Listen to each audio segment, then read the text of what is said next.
Hello बच्चों, आज हम लोग क्लास 4 में साइंस में जो सेकंड चैप्टर स्टार्ट किए थे माई टीथ, उसका लेक्चर नंबर 5 लेकर के आए हैं। कल के वीडियो में हम लोगों ने पढ़ा था टाइप्स ऑफ टीथ के बारे में, कि टूथ डीके के बारे में हम लोगों ने पढ़ा था। आपको बताया गया था कि आपके मुंह में लगभग 32 दांत होते हैं, 16 लोअर जॉ में और 16 अपर जॉ में।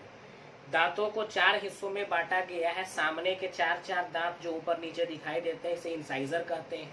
ये दांत किसी खाने को काटने में मदद करते हैं। उसके बाद इनके बगल में एक दांत इधर, 2 नीचे और 2 ऊपर। 4 दांत केनाइन है जो नुकीले होते हैं, जो किसी चीज को फाड़ने में मदद करते हैं। उसके बाद 2 इधर 4 नीचे और 4 ऊपर। 8 दांत होते हैं, उन्हें प्री मोलर कहते हैं। वो चौड़े होते हैं, वो चबाने में मदद करते हैं। और सबसे आखिर के 3 दांत, 6 नीचे और 6 ऊपर, 12 दांत, उन्हें हम मोलर कहते हैं। वो भी काफी चौड़े दांत होते हैं। वो भोजन को चबाने में ज्यादा हेल्प करते हैं। मतलब कि इंसाइजर 8 हो जाता है, केनाइन 4 हो जाता है, प्री मोलर जो है वो भी 8 हो जाता है, और जो मोलर है वो 12 हो जाता है। और कुल मिलाकर के 32 दांत है। सबकी बनावट अलग है, सबका आकार अलग है, सबका काम अलग है। भोजन को चबाने में मदद करता है और बोलने में आपको दांत हेल्प करता है। ये सब पहले हम लोग पढ़ चुके हैं। दांत के स्ट्रक्चर के बारे में पढ़ लिए हैं। रूट होता है जो जॉ बोन में फंसा होता है। जिस मटेरियल से वो फंसा होता है उस मटेरियल को सीमेंटम कहते हैं। और दांत जिस सब्सटेंस का बना होता है उसे एनेमल कहते हैं। वो बहुत हार्ड सब्सटेंस होता है। दांत के अगल बगल की जो मांसपेशियां हैं उन्हें हम गम्स कहते हैं, मसूड़ा कहते हैं। हम जो खाना खाते हैं वो दांतों में फंसा रह जाता है, जिससे जर्म्स जो है खाते हैं उसके शुगर को, तो उससे एक एसिड प्रोड्यूस होता है। वो उस एसिड से दांत में होल होने लगता है। उस होल को कैविटी कहते हैं। उससे काफी दर्द होता है। आज हम लोग पढ़ने वाले हैं फूड फॉर हेल्दी टीथ। आज ये लेसन आपका कंप्लीट हो जाएगा। मतलब कि हम ऐसा क्या खाएं जिससे हमारा दांत काफी हेल्दी रहे, क्योंकि दांत का हेल्दी रहना बहुत जरूरी है। क्योंकि दांत हेल्दी रहेगा तो आप किसी भी भोजन को अच्छे से चबा करके, तोड़ करके, काट करके, फाड़ करके खा सकते हैं। ठंडा पानी, गर्म पानी आप पी सकते हैं। लेकिन अगर दांत में कैविटी है या किसी भी तरह का गम्स में प्रॉब्लम है, रूट्स में प्रॉब्लम है, तो आपको ठंडा गर्म खाने में तकलीफ होगी, सेंसेशन होगी, है ना। या फिर कैविटी हो गया है तो काफ़ी दर्द होता है। जहाँ पे कैविटी होगा वहाँ से आप खा नहीं पाएंगे। यानी दांतों का हेल्दी रहना बहुत ज़रूरी है। तो दांतों के हेल्दी रहने के लिए हम ऐसा क्या खाएं कि दांत हमारा हेल्दी रहे, यही आज हम लोगों का टॉपिक है। तो दांत और मसूड़े, इनका एक्सरसाइज नियमित तरीके से होना चाहिए। अब सवाल आता है कि एक्सरसाइज दांत और मसूड़ों का कैसे होगा। एक्सरसाइज हाथ का होता है, पैर का होता है, हम लोग एक्सरसाइज करते हैं खुद को फिट रखने के लिए। तो दांत और मसूड़ों का भी एक्सरसाइज होता है ना। कैसे होता है हम लोग ब्रश से सीखेंगे। Food that has to be chewed for a long time give exercise to the teeth and gums. समझिएगा, तो जो भोजन हम करते हैं, अगर उस भोजन को हम बहुत देर तक और अच्छे से चबाएंगे, जो भोजन हम करते हैं अगर उस भोजन को हम काफ़ी देर तक और अच्छे से चबाते हैं, तो वो भोजन पूरे मुंह में हमारा घूमता रहता है। और उसके चबाने से, मुंह के चलाने से दांत और मसूड़ों की एक्सरसाइज होती है। यानी दांत और मसूड़ों की एक्सरसाइज करने के लिए आपको विशेष कुछ नहीं करना है। आप जो खाते हैं उस खाना को अच्छे तरीके से चबा करके खाइए। आप हमेशा सुनते होंगे कि खाना को अच्छे तरीके से चबा करके खाना चाहिए। बिल्कुल सही बात है। तो इससे 2 फायदा है। पहला फायदा कि खाना आपके मुंह में इतना अच्छे से अगर चबाते हैं तो वो छोटे छोटे टुकड़ों में टूट जाता है, और जब वो फूड पाइप से अंदर जाता है तो भोजन का बहुत अच्छे से पाचन होता है, डाइजेशन होता है। पहला फायदा। दूसरा फायदा कि जब किसी भोजन को आप चबाते हैं तो आपके दांत और मसूड़ों की एक्सरसाइज होती है, जिससे आपके दांत और मसूड़े काफी हेल्दी रहते हैं, फिट रहते हैं। आगे देखते हैं। हरी पत्तेदार सब्जियां, दूध, संतरे, नींबू, केला, मछली, ये आपके दांतों के लिए काफी अच्छा है, क्योंकि इन आइटम्स में खास करके कैल्शियम और आयरन होता है। तो कैल्शियम और आयरन दोनों आपके दांत के लिए काफी बेहतर है। खास करके कैल्शियम दूध में ज्यादा पाया जाता है।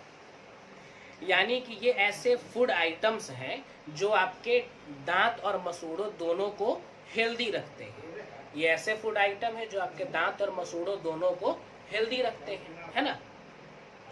तो आप क्या खाएं कि आपका दांत स्वस्थ रहे, ये टॉपिक हम लोगों ने पढ़ लिया, है ना। अब हम लोगों का अगला टॉपिक है brushing teeth the right way. यानी कि हम जो सुबह उठ करके ब्रश करते हैं, या बहुत सारे बच्चे रात में भी ब्रश करते हैं।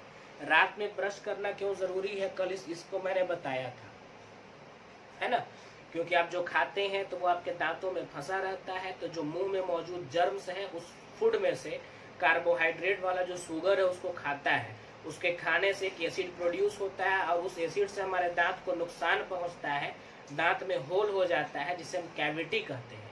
इसीलिए रात में जब खाएं तो आप ब्रश कर लें ताकि दांतों में फंसा जो भोजन का हिस्सा है, भोजन का जो हिस्सा है, जो अंश है, वो निकल जाए।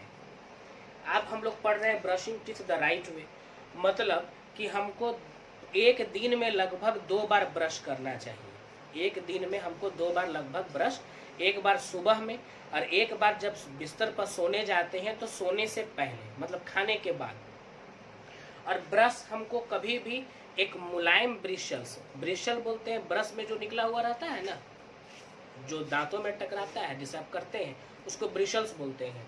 तो एक मुलायम ब्रिशल्स वाले टूथ ब्रश का इस्तेमाल करेंगे और कुछ मिनटों तक आराम से, बहुत जल्दी नहीं करना है ब्रश, आराम से जेंटली करना है ब्रश, है ना।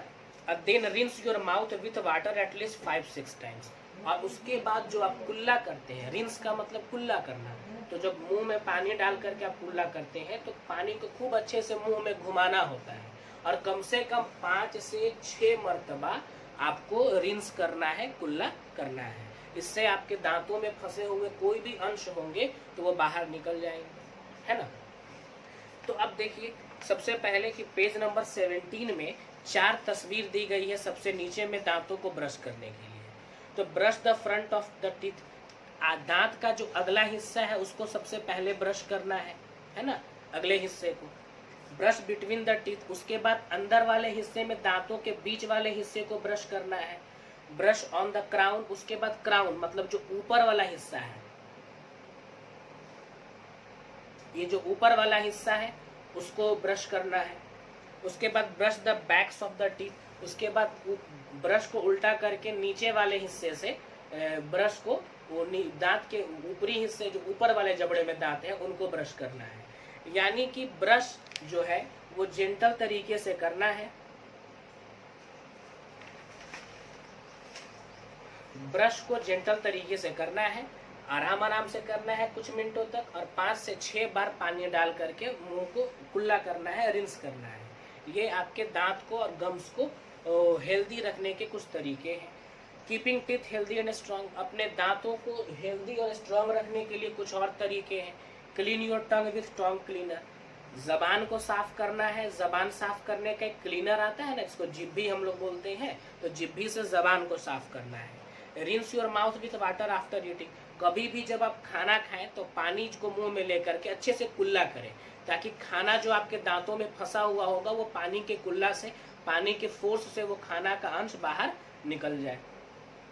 Do not eat anything after you brush your teeth at night, जब रात में आप ब्रश कर लेते हैं तो ब्रश करने के बाद आपके दांत पूरे अच्छे तरीके से क्लीन हो जाते हैं, तो रात में ब्रश करने के बाद कभी भी भोजन फिर दोबारा ना करें।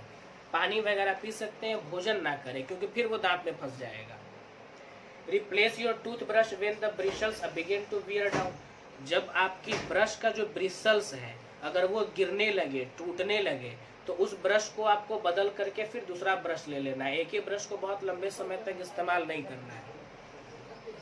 Do not share your tooth brush with anyone, अपने टूथ ब्रश को किसी भी दूसरे के साथ शेयर नहीं करना, अपना ब्रश किसी और को नहीं देना है, या किसी और का ब्रश खुद इस्तेमाल नहीं करना है, क्योंकि सारे लोगों का मुंह के अंदर की प्रॉब्लम्स अलग अलग है, किसका मुंह के अंदर क्या प्रॉब्लम्स है। तो इस वजह से किसी दूसरे का ब्रश को ना आप इस्तेमाल करिए और ना आप खुद के ब्रश को किसी और को इस्तेमाल करने दीजिए। उसके बाद have a dental checkup once every year, और हर साल एक बार कम से कम आप दांतों के डॉक्टर के पास जाएं और अपने सभी दांतों को पूरे अच्छे तरीके से चेकअप करवाएं। और कोई भी प्रॉब्लम हो तो डॉक्टर के बताए गए बातों को माने, या वो जो दवाएं देते हैं उन दवाओं को आप खाएं। इस तरीके से आपका ये लेसन कंप्लीट हो गया। कल हम लोग इस लेसन का क्वेश्चन आंसर शुरू करेंगे। That's all.